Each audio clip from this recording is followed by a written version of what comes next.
Rahim. Lecture of Biology for 9th class. Today we will discuss about different branches of biology. So the first one is sociobiology. Sociobiology. As the name shows, this branch deals with the study of social behavior of the animals that make societies. ये branch जो है bio की ये organisms के social behaviour को study करती है और उन ऑर्गेनिजम्स के सोशल बिहेवियर को स्टडी करती है जो कि सोसाइटीज़ बना के रहते हैं. यानी सोशल बिहेवियर का मतलब है माशरती रवैयों के मुतल्लिक इस ब्रांच में स्टडी किया जाता है. Next one is parasitology. And what is parasitology? This branch of biology deals with the study of parasite. As the name shows parasitology. So this branch of biology deals with the study of parasite.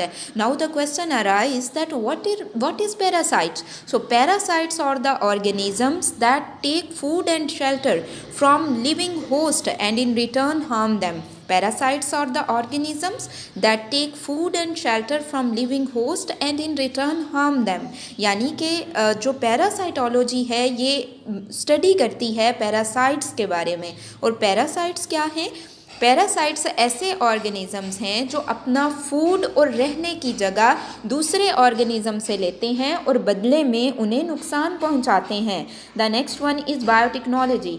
This branch of biology deals with the practical application of living organisms to make substances for the welfare of mankind. This branch deals with the practical application of living organism to make substances for the welfare of mankind. ये bio की एक ऐसी branch है जिसमें हम living organisms को use करते हुए इंसानों के लिए कुछ ऐसी चीज़ें बनाते हैं जो उन्हें फ़ायदा देती हैं. फॉर एग्ज़ाम्पल जिस तरह से एक बैक्टीरिया है ई कोलाई जिसकी मदद से इंसुलिन बनाई जाती है और वो किसको दी जाती है? डायबिटीज़ के पेशेंट को दी जाती है. The next one is immunology. As the name shows, immunology is the study of the immune system of the animals.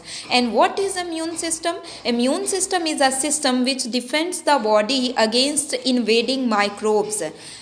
Immunology एक ऐसी ब्रांच है जो इम्यून सिस्टम को डिस्कस करती है. और इम्यून सिस्टम क्या है? इम्यून सिस्टम एक ऐसा सिस्टम है जो हमारी बॉडी को डिफेंड करता है.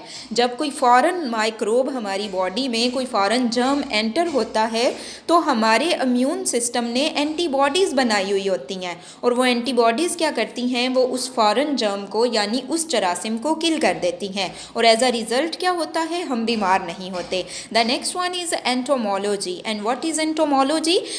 Basically it is the study of insects. Entomology में हम इंसेक्ट्स की स्टडी करते हैं. इंसेक्ट्स मीन हशरात की स्टडी करते हैं. The last branch is given as pharmacology. And what is pharmacology? Pharmacology is the study of drugs and the effects of the drugs on the systems of human body. यानी pharmacology में हम क्या चीज़ discuss करते हैं? Pharmacology में हम drugs की study करते हैं और साथ में ये डिस्कस करते हैं कि इन ड्रग्स का ह्यूमन बॉडी पे क्या असर होता है. Okay girls, now mark the questions related to that branches. So the first question will be differentiate between sociobiology and parasitology, and the answer of this question will start from here and ends at this point. Next question will be differentiate between biotechnology and immunology, and the answer of this question will start from here and ends at this point. Okay, and the final question will be differentiate between entomology and pharmacology. So the answer of this question will start from here, entomology, and ends at this point.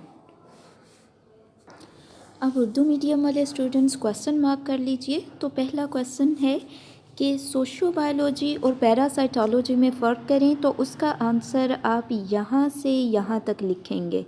और second question है आपके पास biotechnology और immunology में फ़र्क करें, तो इसका answer यहाँ से यहाँ तक है. ठीक है, यहाँ तक. और लास्ट क्वेश्चन जो यहाँ से बनेगा वो ये है कि एंटोमोलॉजी और फार्माकोलॉजी में फ़र्क लिखें, तो इसका आंसर आप यहाँ से यहाँ तक लिखेंगे. And this is end of your lecture.